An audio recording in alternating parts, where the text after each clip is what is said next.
to the hybrid congressional briefing, uh, Maryland Maryland Chin Association ni kan organization to mi congressional briefing si to hi tong pala thok ding sa chang kahi alu na ka esta tu chu vào rong cái tha chang le tom pa de ning kong gao kha man ka chim ta la chik to mo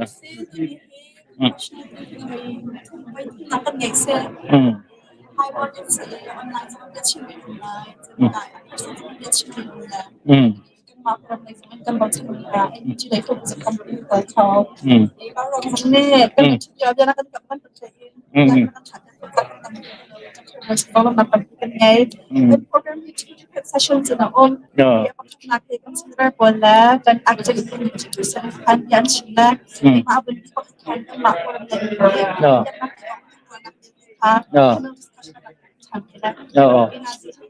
yang sudah terlihat dia penting sama Tuhan. Ini kan boleh pakai kan kalau zoom zoom mana kan zoom ni akan join ni menang kan zoom kan semua yang kan semua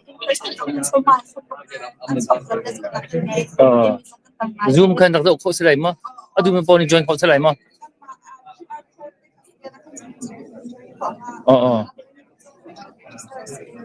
Okay. Wah tidak ti. Si okay. Okay. Si. Kita capol ke report nanti ni pol ke sini.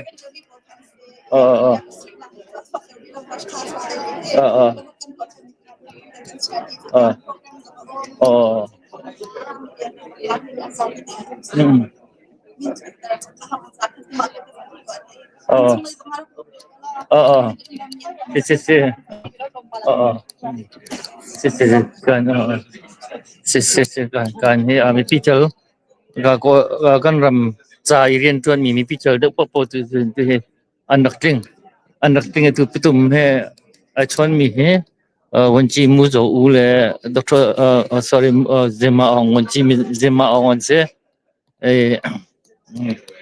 itu pitum chon jo ma mi ke kan senator Paul tu chon trin thau po dong VON nakra kan ke tu chon tuan lo nei tu tuan lo pichal dau nei mi tu anak radi non anak radi go Dr. Sasa Berde du aban long de le rak phan ri lo rak phan khâu tuan hadak mo tu chun kan malai mi ka khen Reverend Dr. San Thong Lian Benjamin le Reverend Than Kieu zong anak ra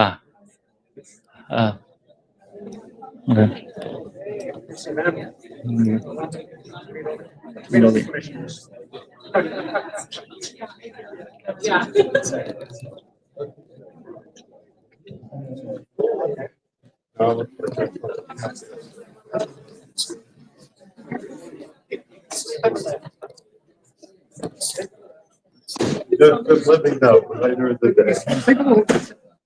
Sit in the back with Christiana. It's good for something. Well, so we will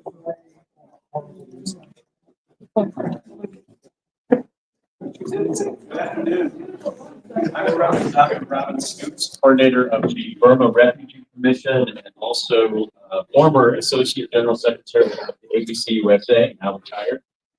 I traveled to Burma twice, once to the Chin State. It's my honor to welcome you to this hybrid congressional briefing.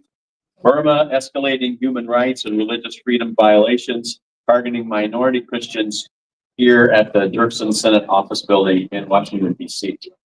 I want to begin by expressing my deep gratitude to Senator Chris Van Hollen for helping us to do this important briefing on the 4th anniversary of the 2021 military coup in Burma. I would also like to thank Senator Todd Young for delivering his video remarks. This video that we're going to see was last used on February 2nd, 2024 for a Burmese prayer service. Even though Senator Young can't do the remarks in person today, Due to other commitments, we are going to meet with him later this week. I would like to express our thanks to His Excellency Dua Lashi La, Acting President of the National Unity Government of Myanmar, for his video remarks. I'm glad that Her Excellency Foreign Minister Dosen Ma Aung, spokesperson Yu Jo Zo, and deputy ministers are present here. Thank you for your time and commitment. I certainly also want to thank Stephen Schneck, Chair of the United States Commission on International Religious Freedom, and Carolyn Nash, Asia Advocacy Director of Amnesty International USA, for being here sharing with us as well. As we reflect on the events of the past 4 years, today serves as a solemn reminder of the urgent need for action and solidarity. We firmly believe that the Burmese military, also known as the Tatmadaw, has committed crimes against humanity and war crimes against civilians in Burma, and they should be held accountable for their crimes. Thank you all for taking this time to be here. Also, we would like to let you know, if you did not see, we do have reports on the table outside the room with a QR code where you can get more information about what has been happening over these last 4 years. Our first video remarks will come from His Excellency, the Acting President of NUG, Dua Lashi La.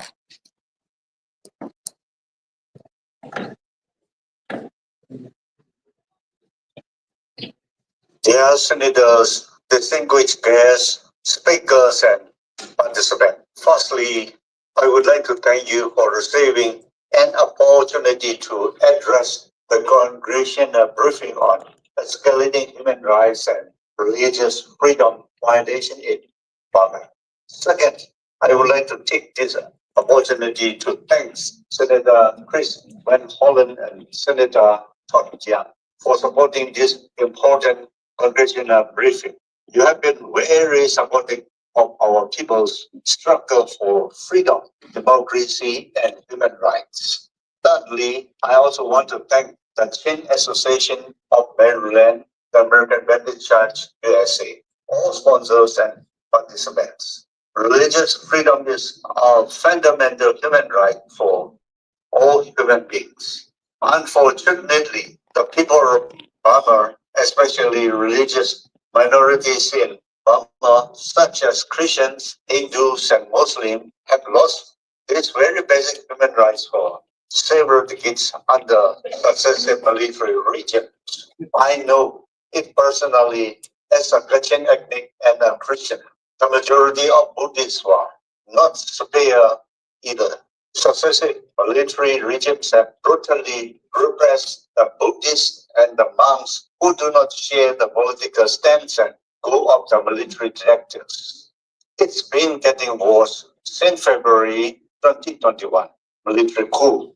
Almost 500 religious sites, including 147 churches, were burned or destroyed by the Burma military in less than 4 years. In addition, 256 religious leaders were killed and injured. Since the February 2021 coup, the arbitrarily detained over 28,000 people, including almost 200 religious leaders, almost 30,000 youths, including ethnic and religious minorities, were forcefully conscripted in 2024. As they are losing territories, the terrorist military council stepped up airstrikes on civilian targets, including religious facilities, schools, hospitals, and easy markets. Between September 2021 and November 2024, over 4,700 airstrikes were conducted by the junta. Around 70% of the airstrikes were targeted at the civilians. To end the killing of civilians, prevent ongoing human rights violations, and halt scam operation and transnational crimes committed by the junta and allies. The National Unity Government is working hard in hand with the ethnic resistance organization to eradicate the root cause of the problem, the military dictatorship. At this point, the military junta able to control less than 1/3 of territories in Myanmar as the resistance forces achieve tremendous military victories. In early 2024, we announced a common political agreement among the National Unity Government and ethnic allies. We anticipate a broader political agreement in 2025 for the new Federal Democratic Union that guarantees human rights, religious freedom, sustainable peace, and stability. With the unity and bravery of the people of Myanmar, we are destined to succeed. I thank the United States for standing up with the people of Myanmar. We need financial, material, and technical support from the United States in 2025 to restore freedom, human rights, and democracy sooner in Myanmar. Thank you very much.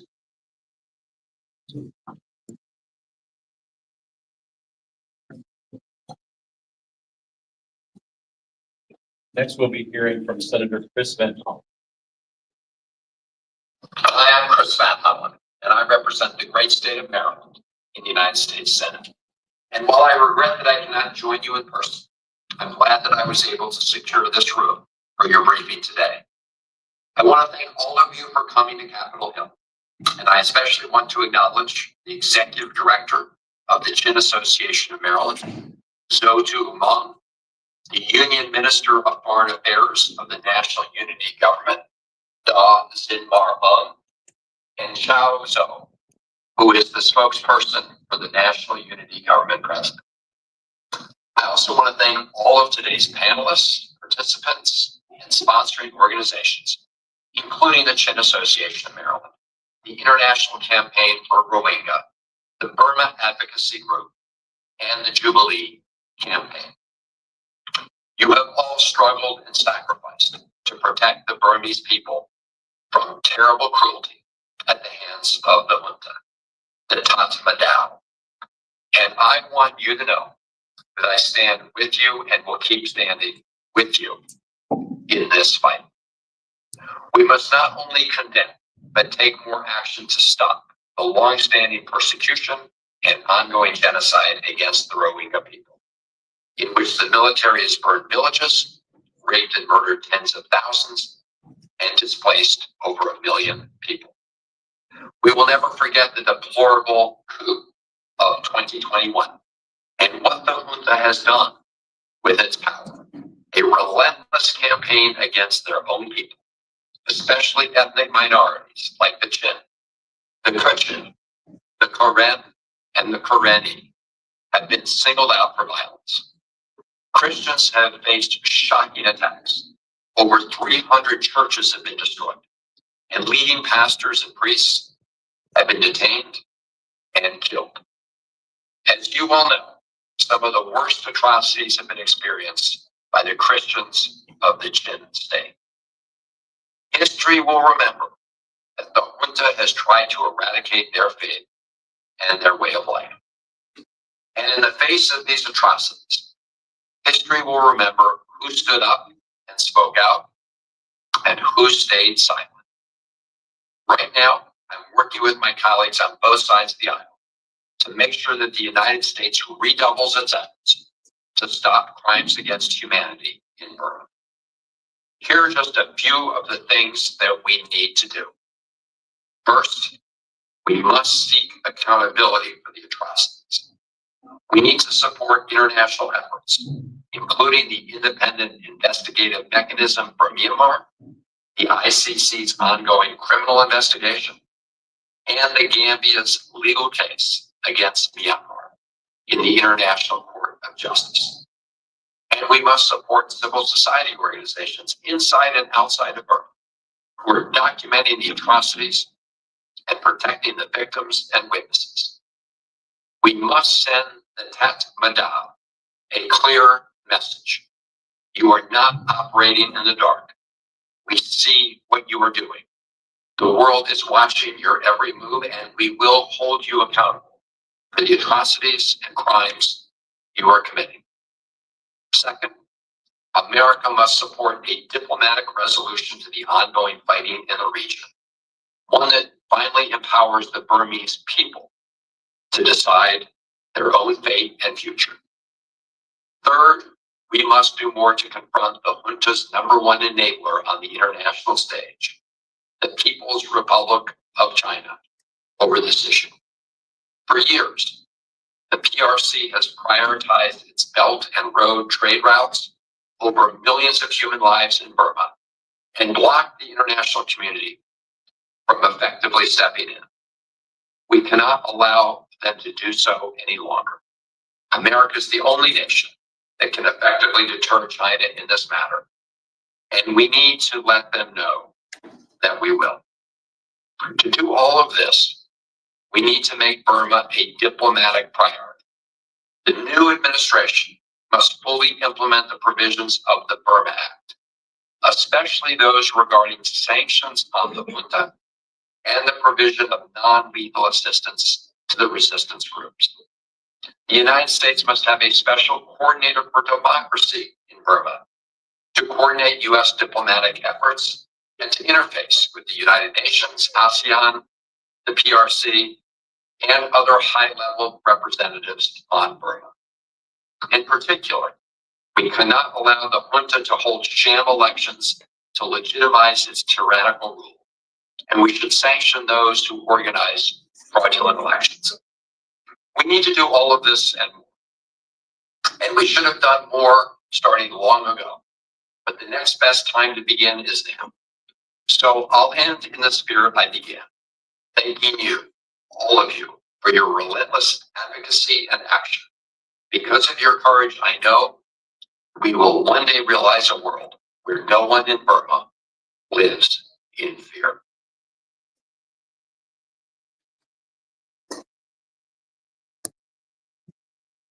Next, we'll hear remarks from Senator Todd Young. Quick reminder, these remarks were first recorded a year ago at our Burmese Prayer Service.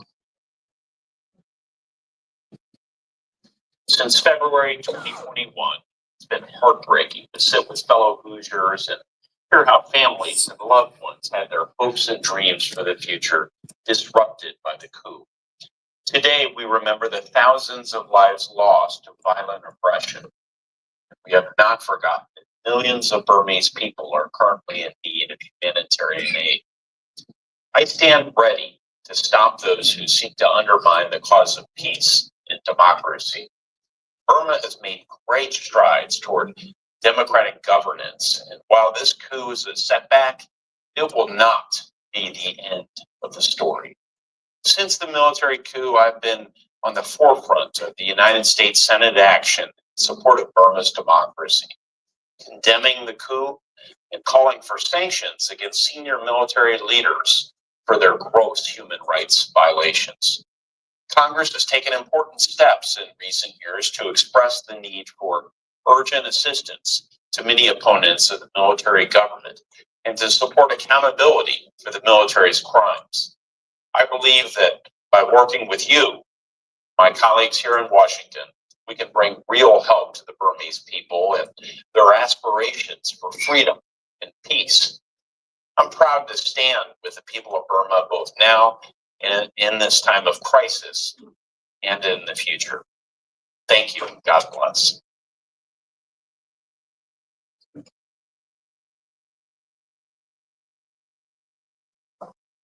Privilege for us to have Dr. Schneck with us, the United States, the chair of the United States Commission on International Religious Freedom.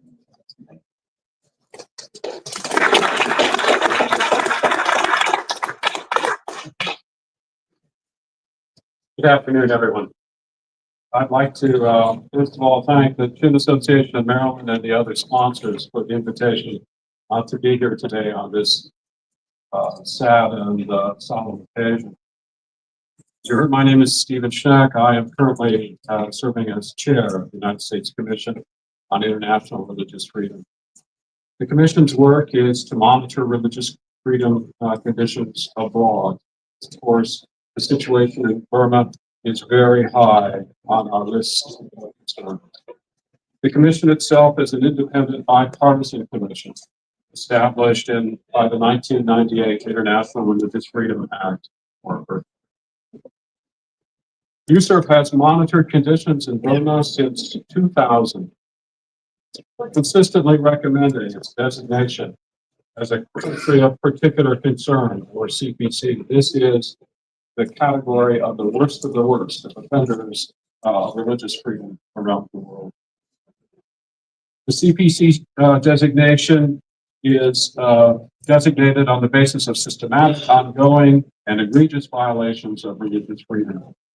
And although the State Department has not yet announced its 2024 designations as scheduled, Burma was last redesignated as a CPC under the International Religious Freedom Act in December of 2023 for these ongoing violations of religious freedom.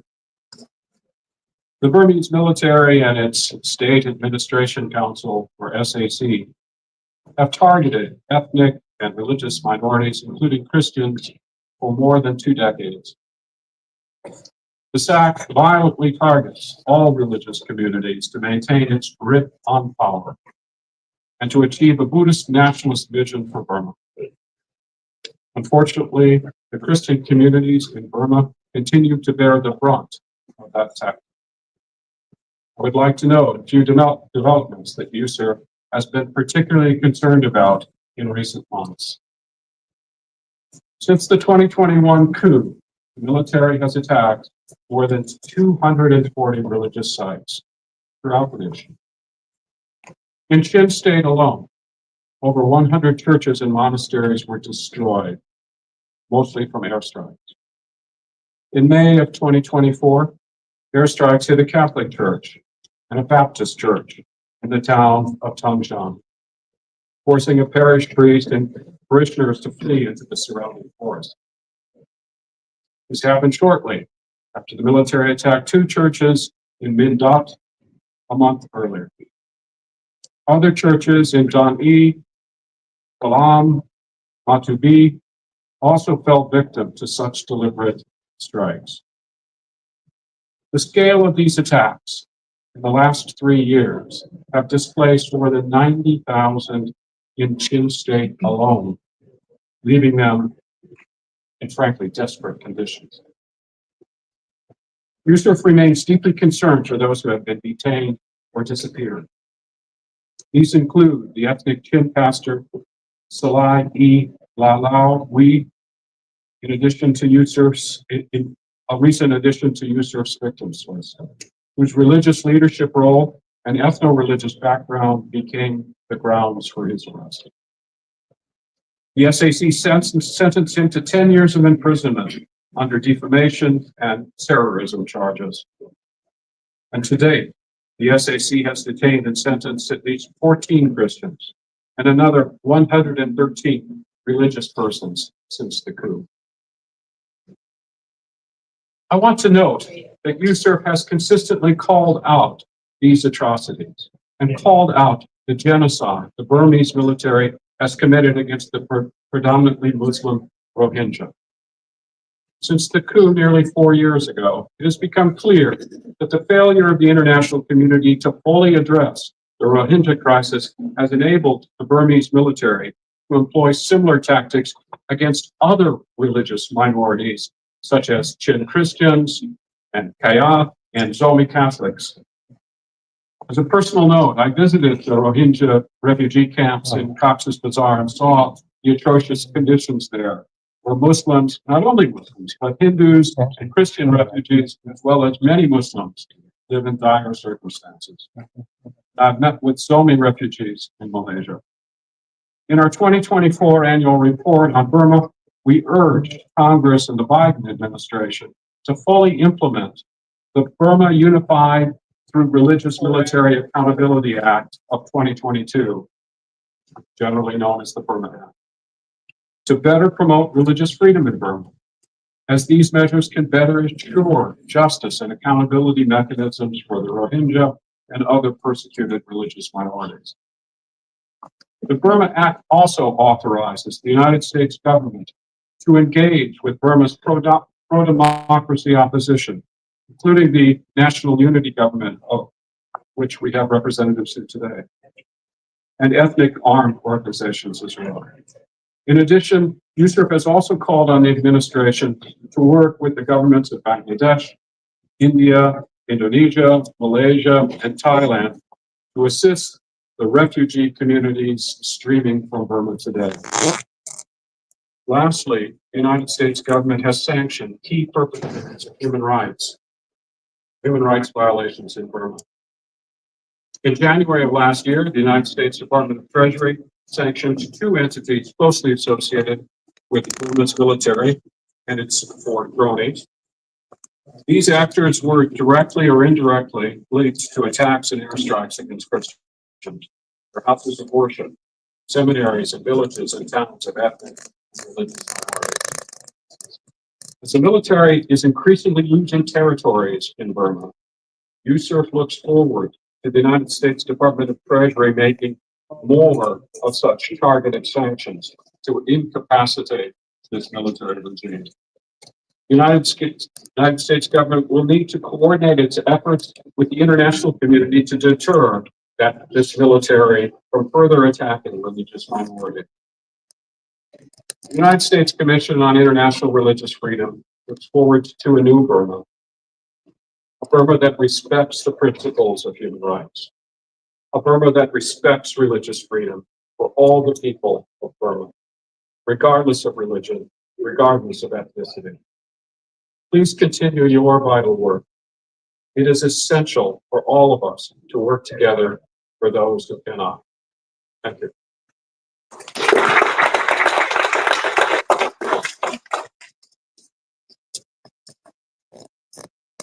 It's my honor now to introduce Carolyn Nash. She's the Asia Advocacy Director of Amnesty International USA.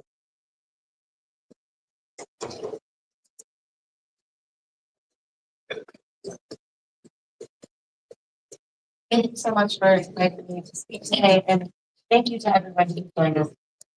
My name, as you heard, is Carolyn Nash. I'm the Asia Advocacy Director for Amnesty International. It has been 4 years since the Myanmar military plunged the country into a humanitarian, political, and economic freefall. Since the takeover, the military has arrested more than 28,000 people, more than 21,000 remain. A confirmed 6,000 civilians have been killed by military forces. Unconfirmed estimates place the number closer to 30,000 dead. Recent UN reports indicate that 3.4 million people have been displaced internally, many from farming communities.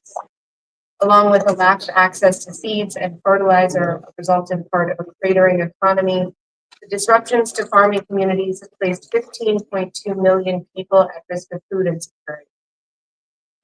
Amnesty International has documented the military's attack in the east of the country, where operations reflect a long-standing pattern of collective punishment of civilians. The military has attacked civilians and civilian infrastructure from the air and the ground, causing mass displacement and an escalating humanitarian crisis.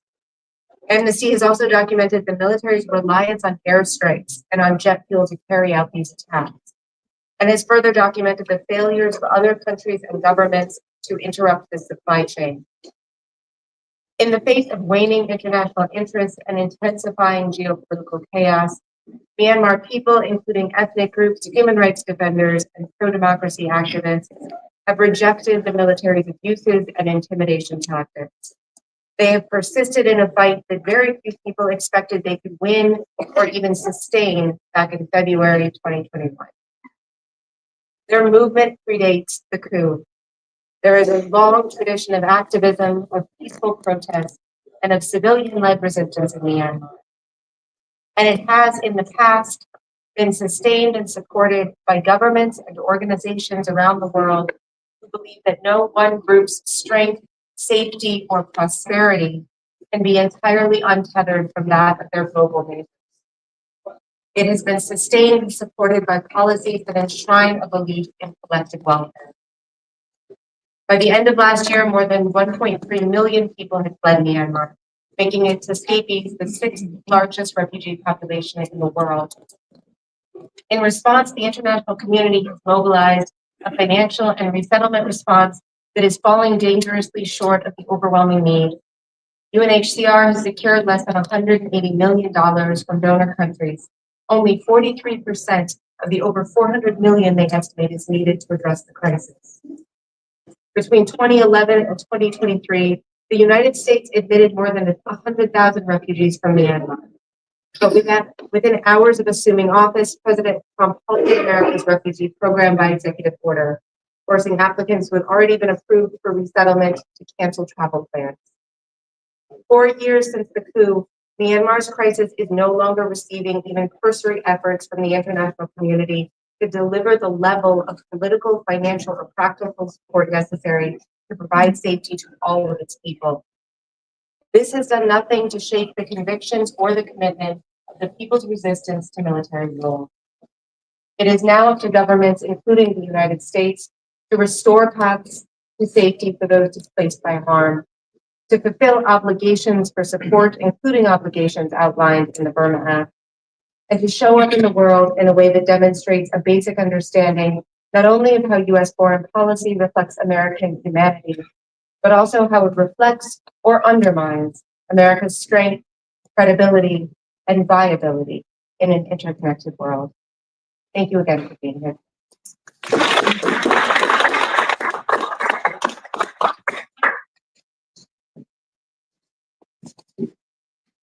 Now I'm going to see a video produced by the Chin Association of Maryland that was shown in September of 2023 concerning that briefing.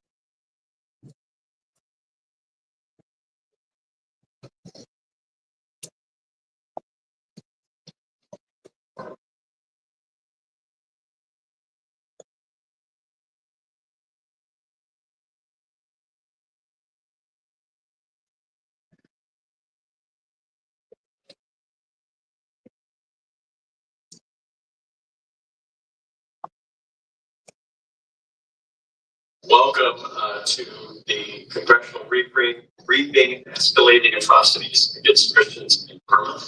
We're glad to have you join us this afternoon.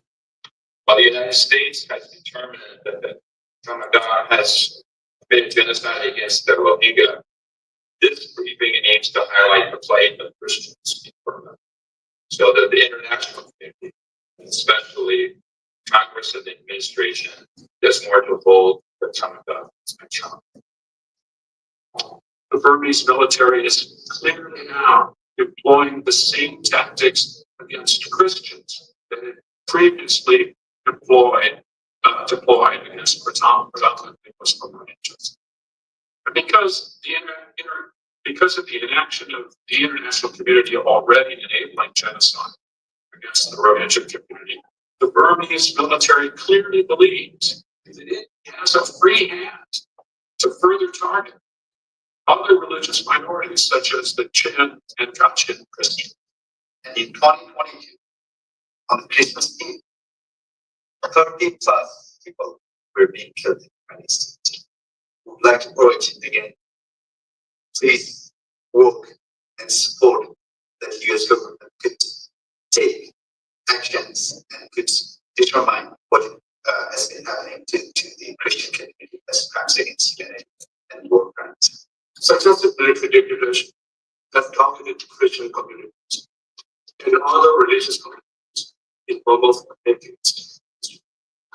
Since the military attempted coup on February 1st, 2021, the Myanmar military junta increasingly targeted religious communities. I would like to talk about the Reverend Dr. Collins, who's a Christian leader who faced persecution by military standards. Counter military group, the capital was again targeted Reverend Dr. Collins on December 5, 2022. He arrested him at the Mandalay International Airport on his way to Bangkok for medical treatment. The military interrogated him at the Central Region Military Headquarters and stopped his flight from providing medicine. On April 7, 2023, Vietnam prison court in the state sentenced Reverend Dr. Collins to 6 years.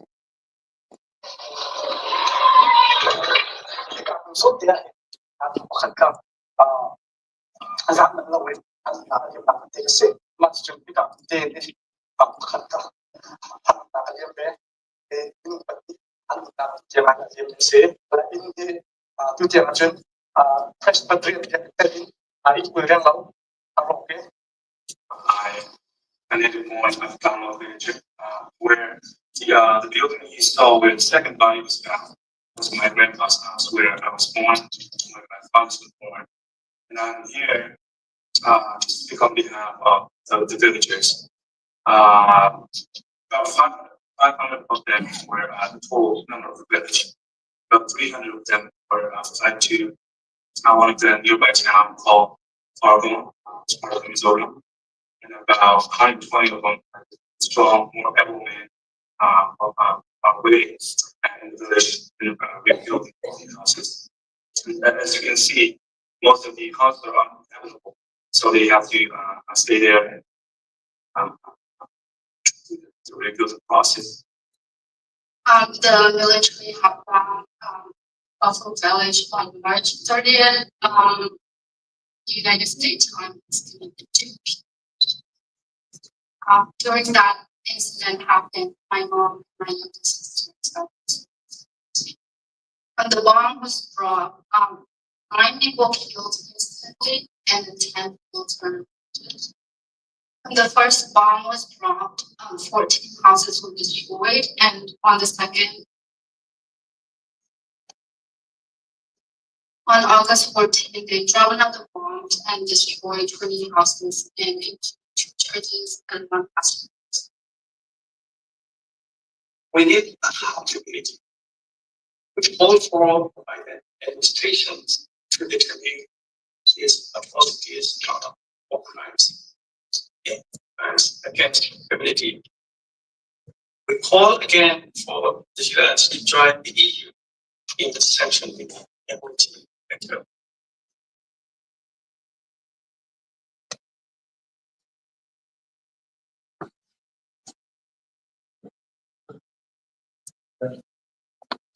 Going to finish the first part of the briefing with a powerful testimony from the Reverend Dr. Stanley, who serves as a senior pastor of the Emmanuel Chin Baptist Church in Wisconsin, as he tells the story about his brother who was a pastor in the Chin State and was assassinated by the Taliban.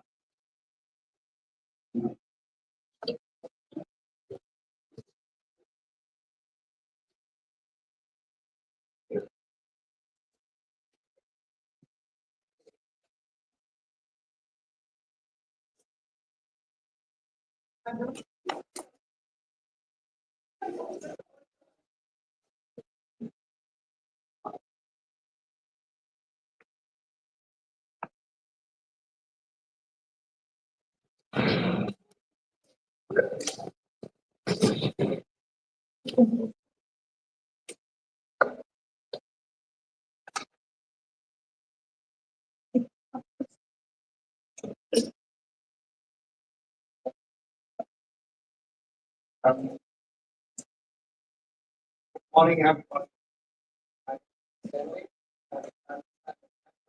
So,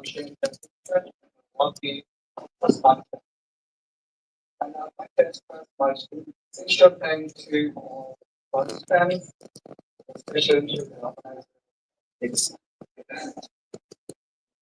And this talk is about the victims of justice, discrimination, and the ignorance of which we would everybody has some moments that we can forget or we will never forget. For me, one moment that I will never forget is September 18, 2021. Early in the morning, around 6:15 Central Time, I got a phone call from one of my cousins. I thought that I'll hear bad news about my uncle, because my uncle was under cancer treatment at that time. But I was wrong. He told me that someone by the name of Yakul was shot dead by the army, and whether that person is my youngest brother or not. I was shocked. I sent a Facebook message to my brother whether they are okay or not, but I got no reply for almost 10 minutes. And every time I text him, he always replied me within 5 minutes. When I didn't get any reply, I called him, but he didn't pick up. And it was already 6:36 in the morning in Myanmar time. No, sorry, in Central time. That moment was one of the most painful moments in my life. And I'll never forget. I cried and I cried and I cried. My brother was a youth pastor at the Centenary Baptist Church. He was born on December 12, 1990. After my father passed away on December 9, 1999, he lived with my mom. And he was the one who took care of my mom and his family. There was no one whom my mother relied on for everything. While he was studying civil engineering at Technological University in Congressional, Myanmar, he got married with Miss Sitapar on April 12, 2010. And at that time, they had two sons. Decided to serve God, he left his engineering university and studied Bachelor of Theology course at Gideon Christian College in 2011, and then earned his PhD degree in March 2015. In June 2015, God granted him the opportunity to serve him as a youth pastor at the Centenary Baptist Church. He continued his Master of Divinity and did program at the Institute of Theology, MIT, where he taught since 2007. When he started his second year of the program, the school was closed due to COVID-19 pandemic. That he returned home to Vietnam and resumed his courses through online until the military coup in February 2021. Due to the majority of people in Myanmar protested the coup, the military limited the internet access, shut down several times, and his online course had to be halted. The military junta becomes cruel day after day as the military forces were sent to many places, including downtown. Several residents of town fled the town to avoid the crime committed by brutal military force in Pandam. They shot houses and bombed in some places. My brother and his family, along with my mother, remained in town as TCBC members were severely hit by COVID-19 pandemic. Moreover, his wife, Sitabar, was 7 months pregnant. On September 18, 2021, the military forces shelling by artillery hit houses in town and houses were on fire, spreading the flames to the net. In the afternoon of the day, my brother could not sit calm, that he made phone calls to some of his friends, urging them to put out the fire and hop on his motorbike and rush to help his members and his town. Around 2 minutes after he left the house, his family and my mother had the gunshot sound and kept dialing his phone, but could not reach it anymore. He never made it to the scene. He was brutally shot twice on his chest by the brutal military forces. Cut his ring finger to steal his wedding ring. His watch and his mobile phone were stolen as well. Because of constant gunfire and shelling by artillery, his body was retrieved only after around 2 hours. His remains was buried the next day morning. As soon as the funeral service was done, my mom and my brother's family fled the town together to Mizoram, India. They rented a house in Mizoram and lived together. His wife, Sitapar, gave birth to a daughter on November 15, 2021. A daughter was a true blessing, but she was born after her father was murdered. She was born without a father. My brother would be filled with joy if he were there when his daughter was born, since he and his wife had been praying to have a baby girl. Even before the baby was born, my brother gave her a name, Susanna, though he didn't know that the baby would be a girl. Now his wife and her 3 children decided to live together with my mom to take care of one another. In December 2021, my mom was informed that our house was burned down to ashes by the military force. This is one of story among many other stories of the people in Myanmar.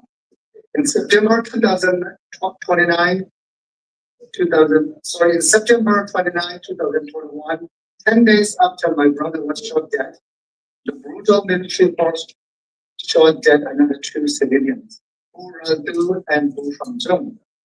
Because of such brutal and evil acts of the junta, all residents of Pantang fled the town in October 2021 and took shelter at other surrounding villages and some places in Mizoram, India. Now there are about 30,000 people from Pantang are residing as refugees from this place in India. When the Chinland transport decided to defend themselves and the people, and whether they are shooting, the military burned down the houses, including religious buildings. More than 11 churches have been burned up by the military. And one of them is Pantang Baptist Church, where my grandfather served as the first pastor, and where I grew up and nourished myself spiritually and mentally. It's hard, it's painful to hear and see our people are suffering, crying and dying in the other land. So today I humbly would like to request all of you to join us in fighting against the evil injustice military junta. If you and I are just watching what is happening in Myanmar and take no action very soon, we will hear and read so many other sad and painful stories like ours. Many children will become orphans, and many women will be left as widows.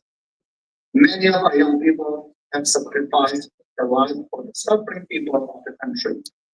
Let's join our hands to end this kind of crime against humanity, race, and religion. I'm not just asking for your sympathy, but I'm requesting your compassionate action for justice, freedom, and democracy in Myanmar. Thank you very much.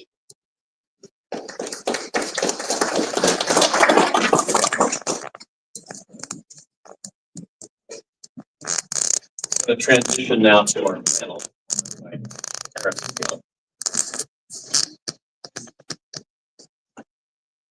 I'd like to invite members of the panel to please come with us.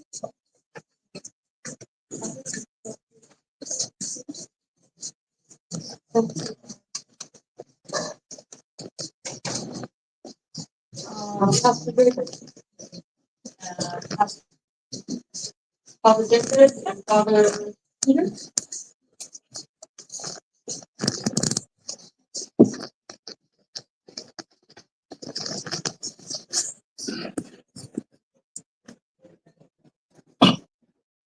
Anh ô đi tục gần mà mình cần thấy châu sự nè tiếc khá lâu giờ chân xe ô đi tục mình khá phải ngay đi chỉ ra một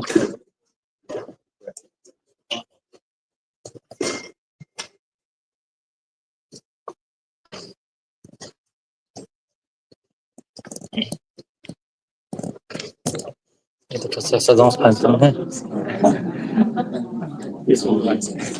long tay được lên It's a different kind. Yeah.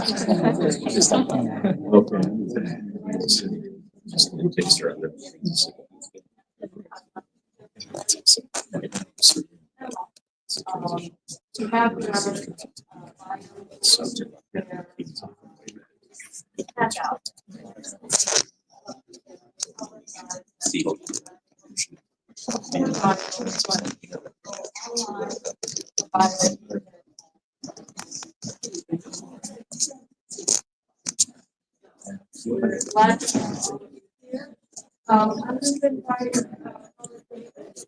ça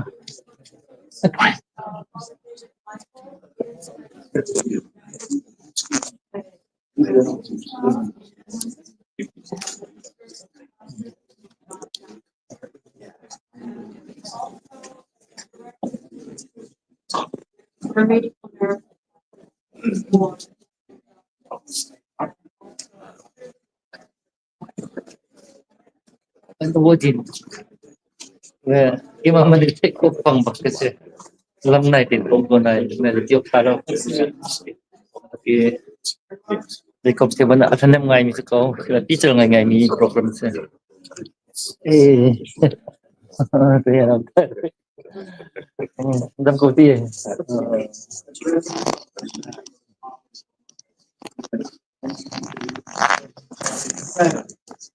Earliest countries in the central part of the history are mainly the descendants of Portuguese who were captured by King Alfred in 1610. These prisoners of war, a total of 5,000, including women and children, were settled in the kingdom of Palo, present Chennai division. Since the time of King Palo, who succeeded King Anophansum, these Christians were allowed to build their own churches and the land were provided by the king. Chandler village, which is one of the villages of those prisoners of war. The assumption of the Blessed Virgin Mary Church was built in 1894 in Chandler village. It was 129 years old, historic church in Burma. It was a foundry of Burmese Catholic ideas. It was the birthplace of the very first independent Bishop of Burma, Archbishop Joseph. He was baptized in that historic church. It was also the birthplace of my grandmother and my mother and all my siblings. They all were baptized in the church. The Ascension Church was burned down by the military on January 15, 2023. The military raided and set fire to the village. A 100-year-old convent was also destroyed in the fire. The village of Chandler is an iconic for the country church in Burma, particularly for the people of the Archdiocese of Mandalay, because that parish provided vocations like bishops, priests, and religious men, including my own uncle and my aunt, who were priests and men. And many others from that village became priests and men. Another such village in Archdiocese of Mandalay is Montag, birthplace of Cardinal Charles, Archbishop of Rangoon. The Church of St. Michael of Montag was also destroyed by the military last year in August and in November 2024. On January 12, 2004, Pope John Paul II, in his address to the Ecumenical Court, said, the principle of autonomy involves respect for every religious profession on the part of the state, which assures the free exercise of ritual, spiritual, cultural, and charitable activities by communities of believers. In a pluralistic society, secularity is a base of communication between the different spiritual traditions and the nation. Unfortunately, the Christians in Burma were treated by the government unjustly from the marginalization of Christianity would not bode well for the future of society or for consensus among people. Indeed, it would threaten the very spiritual and cultural foundations of civilization. The church understands the effects of the mystery of lawlessness. Second Thessalonians 2:7. For the mystery of lawlessness is already at work. I was privileged to be invited as a speaker at New York Conference 2024. I would like to refer back to the concluding remarks of my presentation there.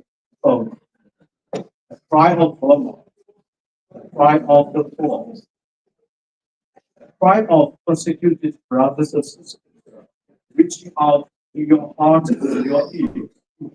Let them not slumber. May your faith become reality. We are the irreducible humanity. Remember us in your charity. Be with us in solidarity. I'm very grateful for your time. Chen and Aaron.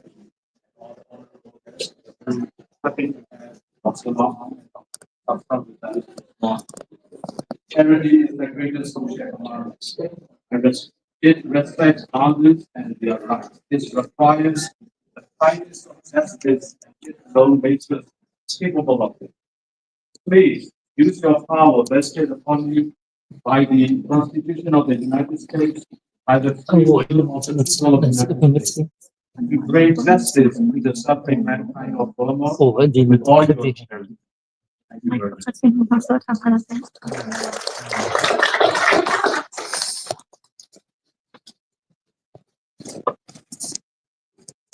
Thank you very much.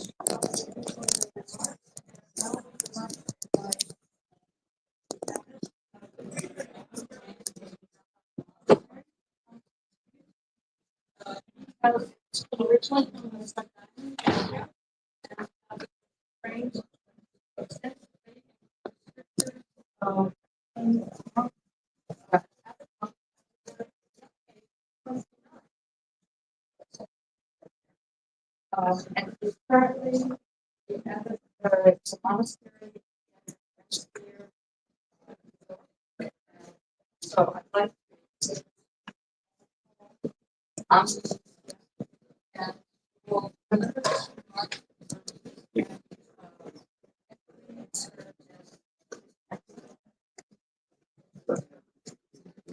The cards.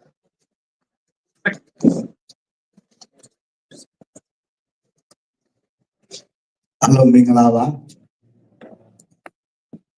ဘလို့မြန်မာနိုင်ငံအတွက်ပါနော်ဆန္ဒလောကောင်းတရားတွေထွန်းကားအဓမ္မဝါဒတွေကြောက်ပြောင်းဆောင်ရွက်နေတဲ့ပုဂ္ဂိုလ်ပေါင်းကိုတွေ့ရတယ်ဝမ်းမြောက်ပါတယ်ကိုယူပါတယ်အလုံးဝိုင်းပြီးတော့ဆောင်ရွက်မယ်ဆိုရင်မကြရင်မြန်မာနိုင်ငံကိုလွတ်လပ်တယ်နော်အဲတော့ဘုရားဘာသာထုံးတမ်းစင်လာရဘုံဘုရားပါဠိမြန်မာဒီတာကိုပါပဲဇာတဘာတုတ်တဲ့ရာလူဘုရားလူသူမင်္ဂလာဘုသင်လူဒုက္ခတိကမေပူရဲလူသဗ္ဗပါရမေဇာတဘာကိုစီကိုကကိုတိတနဲ့ကြောကြဆရတတ်တော်ဘုရားတို့ကြီးဒုက္ခရန်သူအိမ်မက်ရမယ်ကောင်းသွားမယ်မြစ်တဲ့ဒီတော့အိစက်နိုင်ကြပါဘုံတဲ့သူမင်္ဂလာချက်တဲ့ကြီးရှေဝေနန်းတဲ့စံဝင်ကြဖြစ်၍ဘုရားသူကောင်းစွာမိုးတော်အရောက်တဲ့ထားမြောက်လို့ကြနိုင်ကြပါစေတည်းဒုက္ခတိကာမေအပေဒုက္ခတိရောက်နေကြောင်းမကောင်းခြင်းဆိုသူစရိုက်မျိုးကိုဘုသင်တို့သူတော်လက်နဲ့တရားဆက်ချုပ်ပြနိုင်ကြပါစေကုန်တည်းသဗ္ဗပါရမေအလောင်းလည်းရာဖြေကောင်းရာသည်310ပါရမီပေါင်းခြင်းကောင်းကိုဘုရင်တို့တစ်စက်နဲ့တစ်စက်ကျင့်တဲ့ရင်အောင်မလင့်ပုံဒီကျိုးသား၍ချစ်ကျင်နိုင်ကြပါစေကုန်တည်း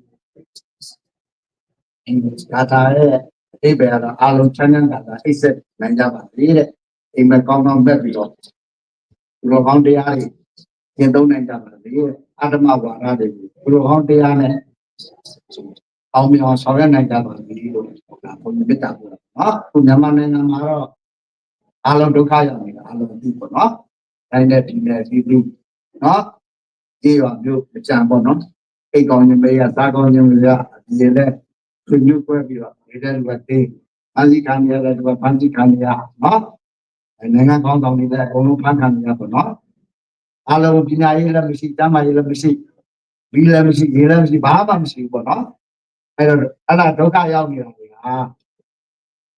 ကကောင်းတဲ့အတ္တမဘာသာတော့နော်အဲ့ဒါတွေကိုတွန်းပြအောင်ဟိုရောက်ရှိလာကြတဲ့ပုဂ္ဂိုလ်တွေကသူပေါင်းပြီးတော့ဆောင်ရွက်ကြမယ်ဆိုရင်အောင်မြင်ပါမယ်အမေရိကန်သမ္မတကြီးနဲ့တော့အမေရိကန်နိုင်ငံသားများအမေရိကန်မှာရောက်ရှိနေကြတဲ့အလုံးစုံပုဂ္ဂိုလ်များကဓမ္မပြည်ရဲ့ရေးကိုပေါ့နော်ဒုက္ခတွေကိုဒီသားချင်းစာနာပြီးတော့ဆိုင်ရှင်တွေမပိတ်ပါနဲ့ထွက်ပြေးလာတဲ့ refugee တွေကိုလည်းစာနာပြီးတော့ကဲတင်ကြပါကျမ်းမာရေးလည်းဆောင်ရွက်ပေးပါနော်အနာရှင်စနစ်အတ္တမဝါဒတွေပြုတ်ကြရေးအတွက်လည်းဘာမှမပြီးတော့ဆောင်ရွက်ကြပါနော်ခုဒါတွေကတော့အားလုံးသိပြီးသားပါပဲဘုံဘုံကစကိုင်းတိုင်းမှာဝေးပါတယ်ဘုံဘုံတို့ရွာတွေလည်းပြီးရှုပ်တာခုတလောလေးပဲကြာကဘုံကြီးချက်ခံပြီးရှုပ်တာတော့ဘုံဘုံမိုးကုတ်မှာကြောင်းထိုင်ဘုံဘုံကြောင်းနဲ့ပေတစ်ထောင်လောက်ကြီးတဲ့ဘုံကြောင်းတွေ Langaro social matter, Bishop Carbon, down in the sea.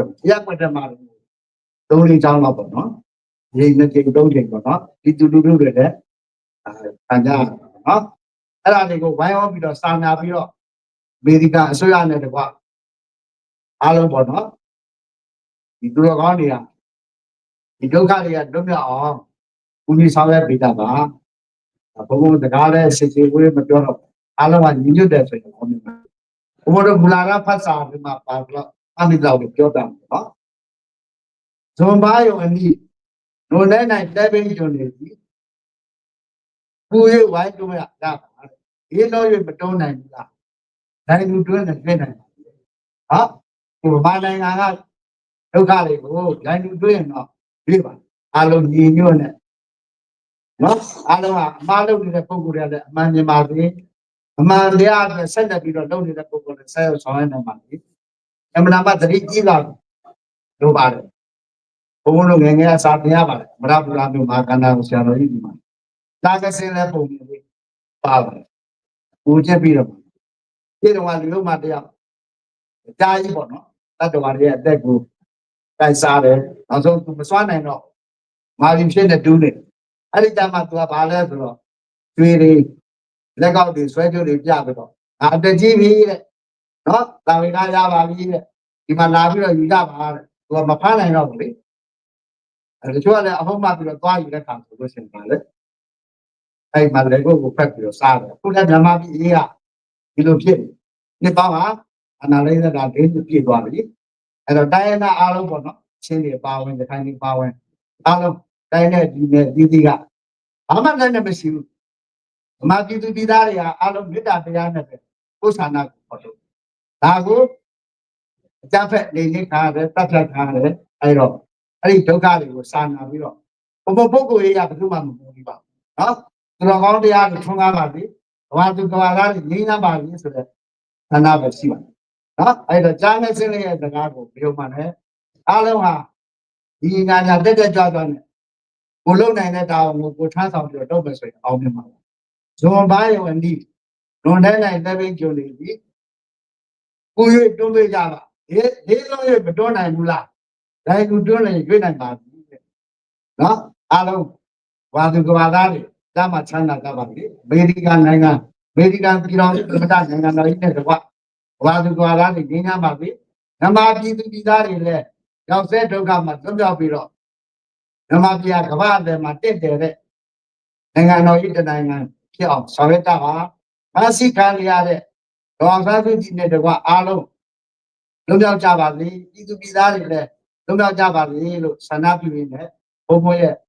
ဘောဝါဒနေကွန်းဆူတောင်းမေတ္တာပို့တာရဲ့ဒီကုန်းချုပ်ပါတယ်အားလုံးလုံမြောက်အောင်ဆောင်ရွက်နိုင်ကြပါစေလို့ပြောပါတယ်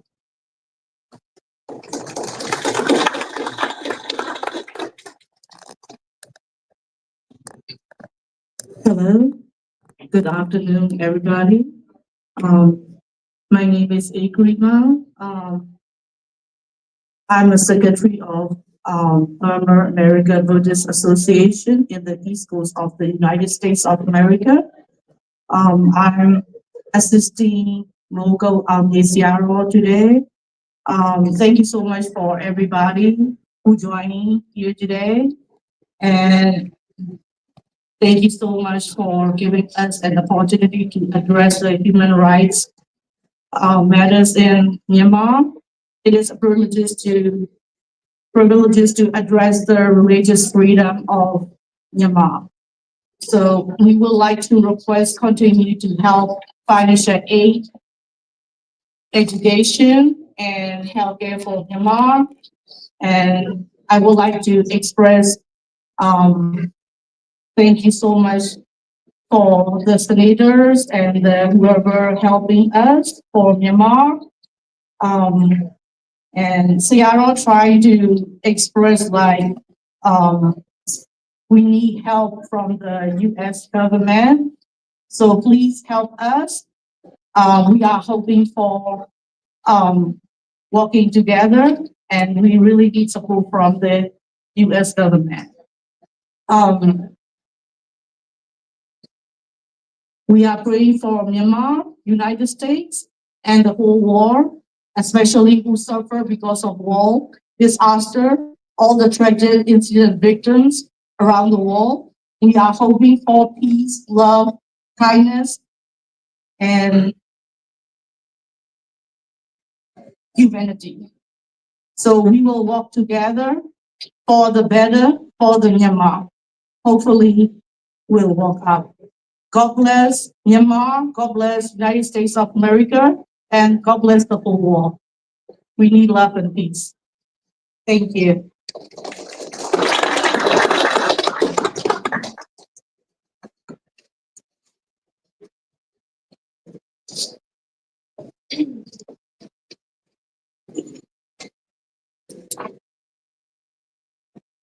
I think it was particularly important for us to have representative from the Buddhist community on this panel today because Myanmar is predominantly Buddhist. And if we have someone from the Buddhist community advocating for religious freedom and standing up with other ethnic and religious minorities, it sends a powerful message that not that there are Buddhists who are advocating for democracy and for religious freedoms for all, as opposed to what the Tibetan government is doing. So at this point, I'd like to invite Lucky to come and make a few remarks. Again, I apologize that we were not able to have her bio in the printed program, but scanning through it very briefly, she fled in 2017 from Myanmar to Cox's Bazar, where Mr. Schmidt had talked about visiting and seeing the very difficult conditions. And she, as a very young woman, has achieved so much in terms of trying to advocate not only for humanitarian assistance, but for women's rights. She came to the U.S. only in 2022 after having spent several years in Cox's Bazar. She is the director of the Refugee Women for Justice and advocacy manager for the International Campaign for Rohingya, and is a fellow with Refugees International.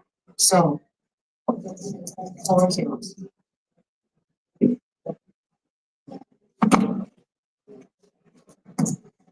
Good afternoon, everyone. I'll keep it very short. Thanks to Shane, Associate of Berlin, and thanks to everyone who joined us today. As she said, my name is Mati Korean, originally from Burma, Myanmar, and I was supposed to play in 2017, 25th August after the genocide and crimes against humanity against us Rohingya were committed by the Burmese military. I lived for 6 years in Cox's Bazar in Bangladesh. Before arriving in the US, it's been 2 years and 2 months since I arrived in the US and visiting Chicago.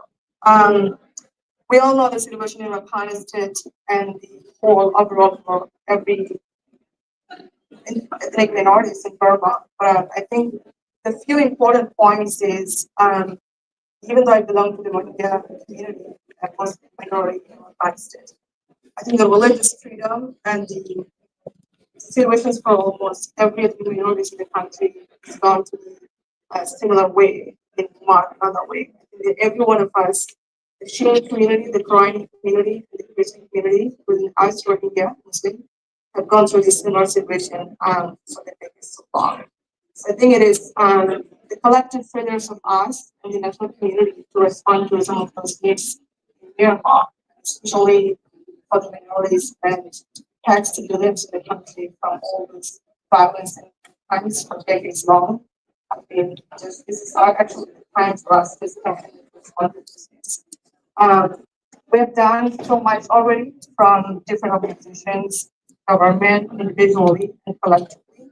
But the most important point was the gap we had, all of us had, was the inclusive participation of the factors into the decision-making processes and the representations. One of the main reasons why all of us have collectively felt. So again, I request everyone to continue the work, and it's never late, but it's actually getting over and over for every one of us. and the situations for all the thing minorities in our country and the people who already left the country and are displaced at the border or in the region have been almost very similar to what actually protected so long.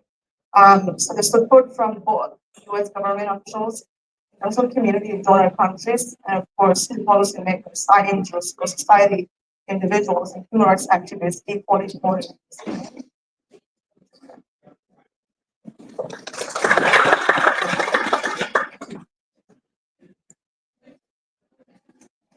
Thank you very much for your testimony of your journey to come to the United States. At this time, I'd like to invite the Reverend Ave to come up. He was born and raised in Chin State and serves as General Secretary of Chin Baptist Churches USA and as a pastor in Maryland, Chin Baptist.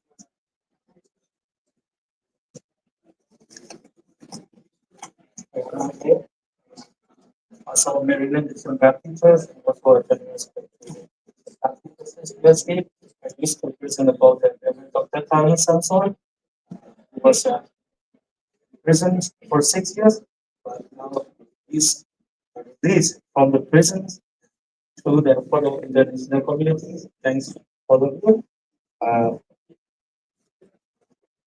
On November 15, 2025, military airstrikes by the Burmese military resulted in the death of 9 people, including 6 children, at the Congo Christian Baptist Church in Christian State.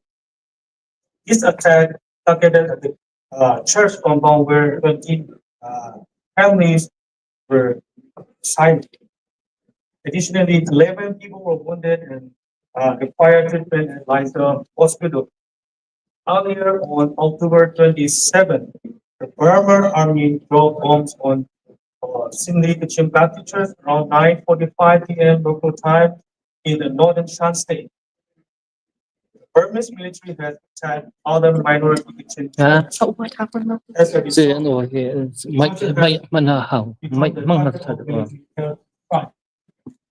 an ethnic and religious minority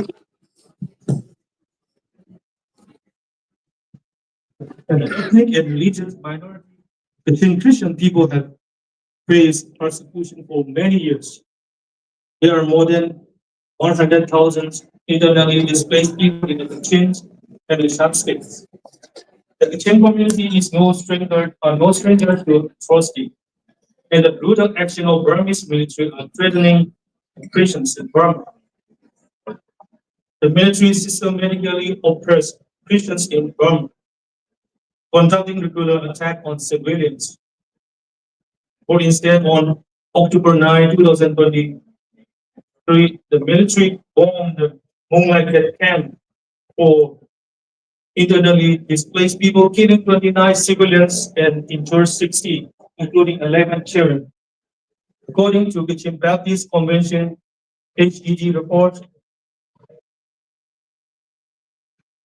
36,362 new internally displaced people have settled in different towns in Kachin State. We need accountability for the crimes committed against human rights in Burma, and we are Congress and the administration to assist us in this matter. Thank you.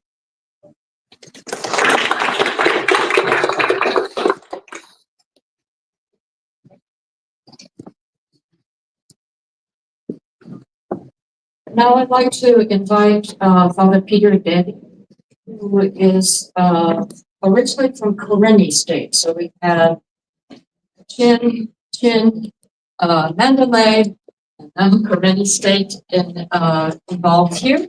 And he's been here for a number of years, like 11 years at this point, 12 years at this point. And he has been involved with the Lloyd Powell Diocese. And if you look in the back at the picture with the destruction of many of the churches, that is where he's from. So he has also been working a lot with Burmese refugees in the Midwest region of the United States as a chaplain. So, Father Peter.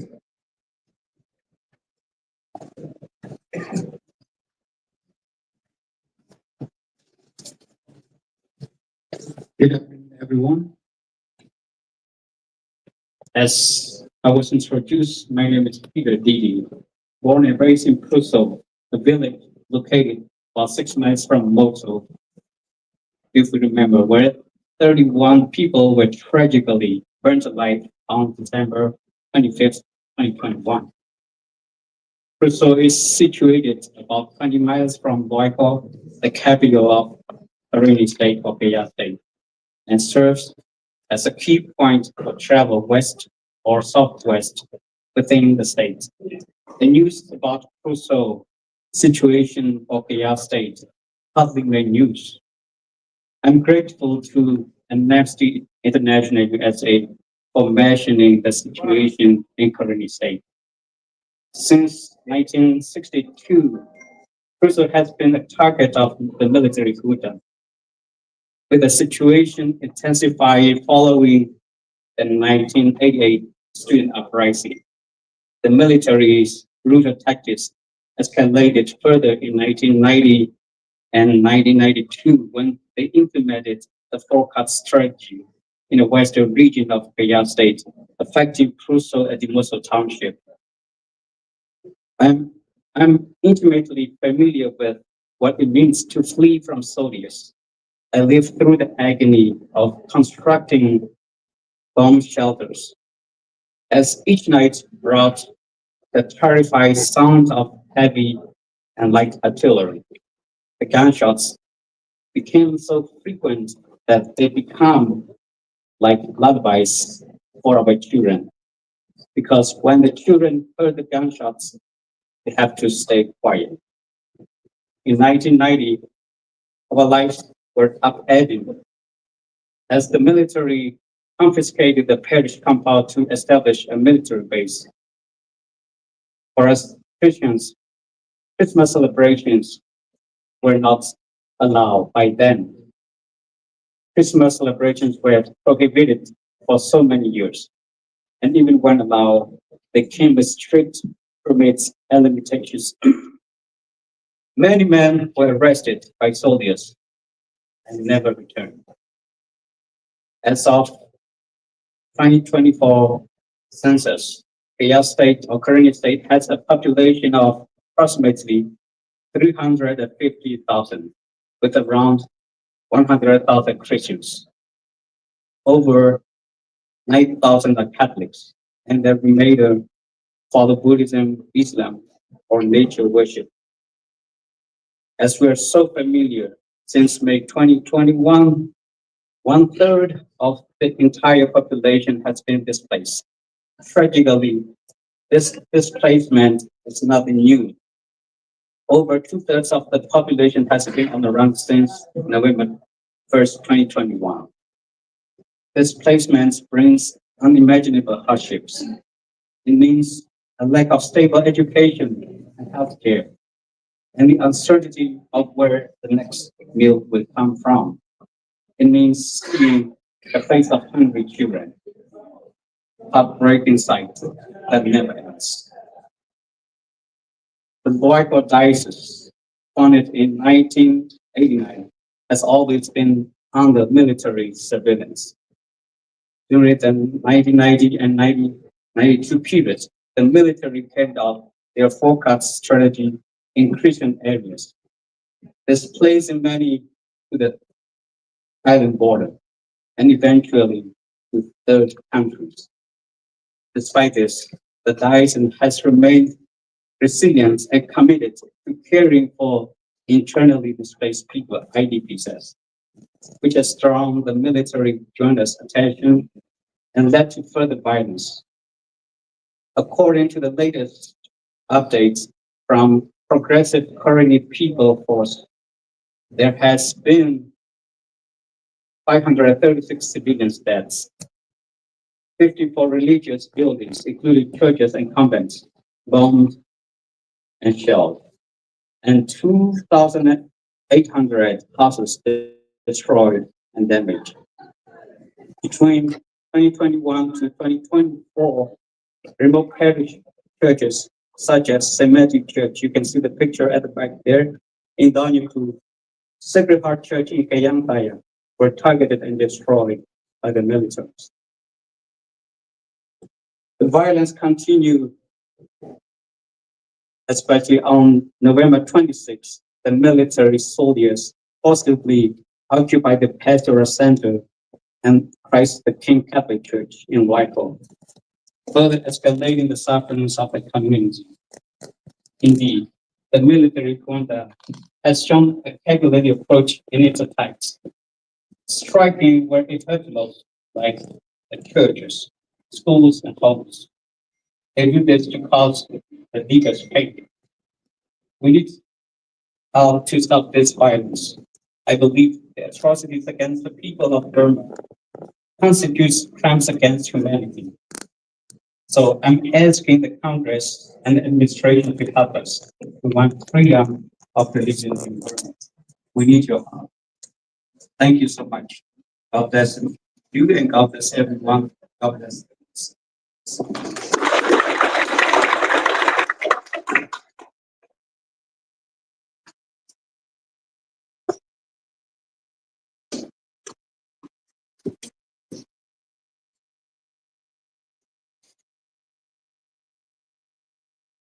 All right, well, thank you very much for the panel. I appreciate all your interventions and updated information about what has been happening in Burma, Myanmar.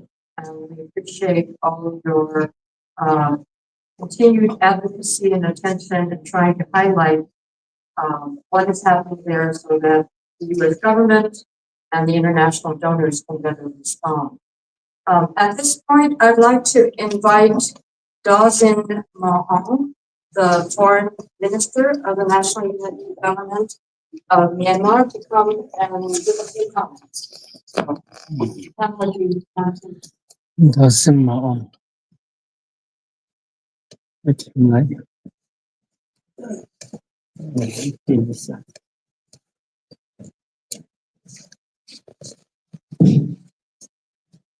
Thank you. Thank you so much. I just wanted to thank you, the organizer and the co-organizer for this event. And please allow me to extend, taking this opportunity, please allow me to extend my sincere condolences to those who died and those mourning their loss in the coalitions over the labor. Despite the distance between our people, we can feel your pain. I hope you can feel our love. So on January 27th, the world commemorates 80th anniversary of the liberations of Auschwitz, and the world not only must remember, but now must collectively act safe, protect, and free those, including my people, who are victims of genocides and murder by a tyrannical regime. So I'm here in this event and request from all the panelists and advocates. I really appreciate that the senators, speakers, and distinguished speakers and guests and all the advocates on behalf of the people of Myanmar. We cannot achieve stability without real and lasting social harmony. Stability thrives when we reject the forces of divisions and embrace our shared identity. From Dakshin Hills to the shore of the Tenerife, our strength lies in our diversity. Religions must be a force for peace and never a tool for control. Faith must become a bridge and not a barrier. So religious leaders have the power to foster understanding, to reconcile differences, and to inspire unity. It is time for all faiths to stand together, not as adversaries, but as allies in the pursuit of peace. So I just wanted to thank you all. The bridge to stability is not built with words alone. So it is built with actions, unity, and the unwavering commitment to progress. So each of us has a role to play: leaders, workers, elders, and youth alike. A stable Myanmar is not a distant dream. So we will win this revolution and create a future together if we continue to stand together across generations, across communities, and across faiths. So let us move forward with, not with fear, but with determination. Let us build a Myanmar where every citizen has a place, a voice, and a future. Let us be the generation that turns conflict into cooperation, that replaces fear with hope, and that builds a Myanmar defined not by division, but by resilience, unity, and peace. But we need friends like you in this room and beyond these rooms, and to realize, to overcome, to achieve this endeavor. Thank you so much for being with us.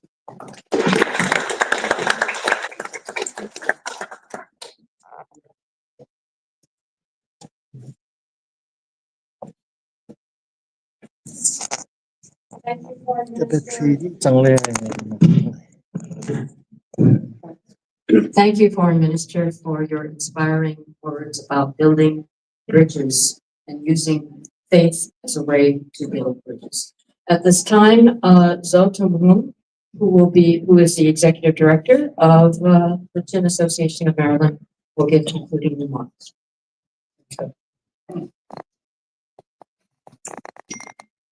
I would like to express my profound gratitude to all of you for taking the time to participate at this briefing. I'm grateful to Senator Chris Van Hollen and his staff. Without their assistance, this briefing would not have been possible. Also, I would like to thank you, our speakers, His Excellency Dual Nasila, acting President of the National Unity Government of Myanmar, Senator Van Hollen, Senator Young, Caroline Ness of Amnesty International, and Stephen Snake of USAF. Thank you also to our moderators and panelists. We have held 2 congressional briefings on Burma, September 2023 and February 2024. At those briefings, we asked the Biden administration to determine that the atrocities committed by the Burmese military constitute crimes against humanity and war crimes.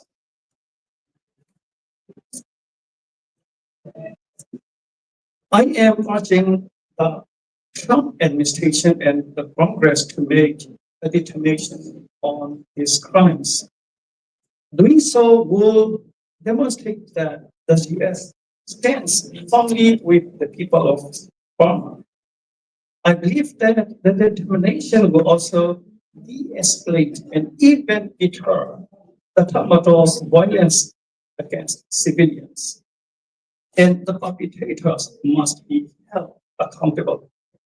Lastly, I would like to urge the Congress to hold a congressional hearing on freedom of religion or live in Burma. Thank you so much.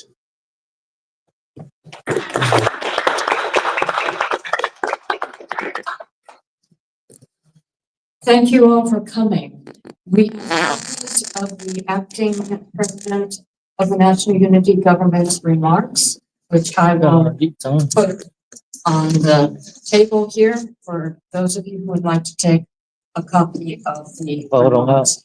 Thank you all for coming and for, we hope for your continued participation and struggle to promote democracy, human rights, religious freedom in Burma. And thank you.